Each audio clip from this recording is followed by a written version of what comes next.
Hi guys, welcome once again to Mental Right Financial. I am Ali Taufik. In the last video I spoke about the money game and I promised to step by step talk about the rules of the game. Now I am going to start with a few of them with the hope to continue until we all understand the rules of the game of money. Now, quickly, let's dive into it. What are these rules that we must obey if we must win the game of money? Remember in that video, and if you have not watched it, you can go back and watch that video and then come back to continue with this one. Now, what are the rules? The very first rule of this money game is invest. Now, when I talk about investment, I am not talking about you putting money in a business. Invest in yourself. How do you do this? How do you invest in yourself? Well, the very first thing you want to do if you want to start investing in yourself is to get good books. Invest in books that talk about your personal finance, budgeting, savings, business, and about. I will advise that you start with personal finance. You see, anyone who is not yet to get a good grasp of his or her personal finance might not be good with business. So you want to start by managing yourself first before you go out to build a business and manage it. So start with the personal finance, win with that game first before you move to the next one. So rule number one, invest in yourself. Invest heavily in yourself by reading books, subscribing to blogs, attending seminars. Have someone mentor you on personal finance. This is not negotiable. It's something that we must do if we must win with the game of money. So we want to see that we do this very well and get a good grasp of it before any other thing else. Invest so much that when you sleep, you close your eyes, you think about these things, you see it everywhere, and you become so accustomed to the rules that they come to you naturally. You want to put yourself in that position where you will always make a sound financial decision for yourself, for your family, and for your business. And if you're going to do that, of course, you have to have the knowledge. You have to have what it takes to do it. And the only way you can have or acquire that knowledge is by submitting to mentoring, by reading or by buying books, by subscribing to blogs that teach financials or personal finance or money. All of these things will help us. And thanks to social media, there are free sites you can subscribe to, free groups you can join where we can learn all of these things. So do yourself a favor by spending to invest in yourself. Rule number two is saving. Now, saving. This is very, very important. Now, you might say that what you earn is very, very small. It's not even enough to cater for your need before you talk about saving. But I tell you, no matter how small you're earning, you can save something from it. Now, sometimes you're not saving particularly because you want to buy a thing. You want to make it a habit, and it's something that can be learned. Saving is a habit that can be learned. Once it becomes a habit, finish. Whether small or you earn big, you are always going to save. And when you save, you are doing the future you a favor.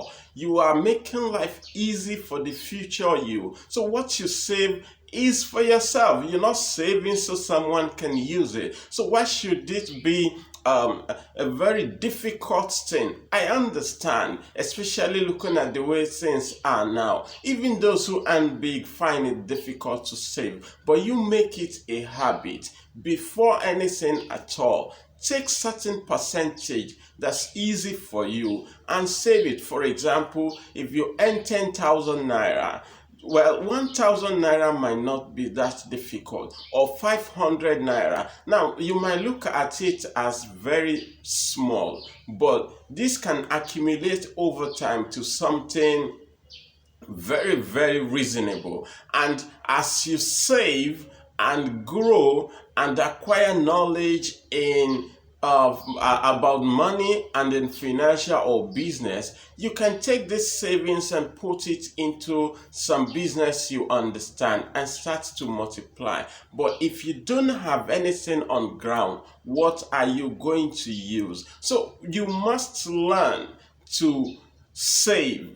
Make saving a part of you. Make it a habit. Make it a must do. Something you must do every time money comes to you. It might not be as easy as I am saying it, but I tell you, with time it becomes very easy. You just need to start, and if it's quite difficult, you can join some community of savers. There are a lot of them online, and there are people around you who can discipline you to do this thing. So talk to them, have someone mentor you, have someone discipline you, or get an accountability partner, someone who will discipline you to do what you have to do every time money comes to you. Be very open, be sincere about it, and then start the process of saving, and you will thank yourself in the future for making that decision. And I tell you, it is one decision you will not regret.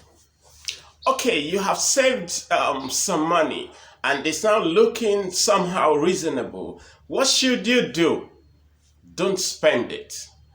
Don't spend that money. It is not for spending. Your saving is not for spending. I repeat, your saving is not for spending. It can be very tempting sometimes to know that you have money somewhere and you are needing money. But if it is not urgent, if your life does not depend on it, if it will not kill you, you can always look elsewhere. Your saving is not for spending. Don't spend it. Invest your saving. Now, how do you invest? Do not go for Ponzi scheme. Invest in something you already understand and know how to do very well. So if there's a business you have learned all through the time you were taking the pain to save, now it is time to withdraw that money and invest in that business. Start small and then grow gradually. Don't spend it. Don't eat it. You want to spend all these years and time and pain saving money only to waste it? No. I don't think you want to do that. So invest your saving so it can make more money for you. And the next point is compounding. Now you have saved, you have invested, and the money is already in business. And you're beginning to see some small income from what you have invest, or return on investment, or you're making profit from the business you have started with your saving. Now, again, it is not time to spend. It is not time to start enjoying. Yes, it can be tempting too because your money is coming in after all. So it is not time to spend. You can still endure. You have done it before, so you can do it again. What do you do? Compound.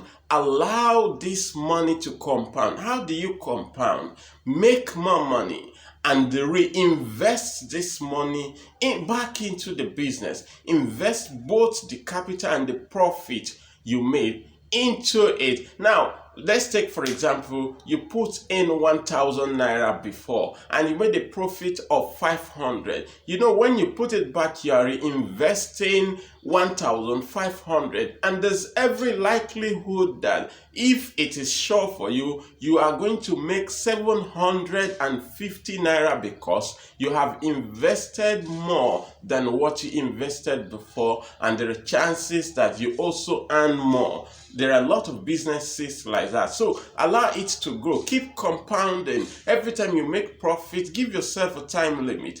Add it to your capital and invest it back again. That is how to compound. That is how to grow. You can endure. You can do it if you have done it through savings. If you have endured and taken the pain to save all through the time you were saving, why can you not endure to reinvest it so the money can grow? When it becomes fat, you will enjoy. But for now, let it grow. We will continue this discussion in another part, maybe part 2 of the money game, and I encourage all of us to keep following until we are able to nail it and understand very well what the rules of this game are, and all of us play by it and become free from the lack of money. See you in another video, and in case you are a first timer, I welcome you to Mentorite Financial, and I encourage you to subscribe to this channel, like our videos, and share with your friends. Let us grow together as a community, and I will be glad to see you out there succeeding and doing good for yourself.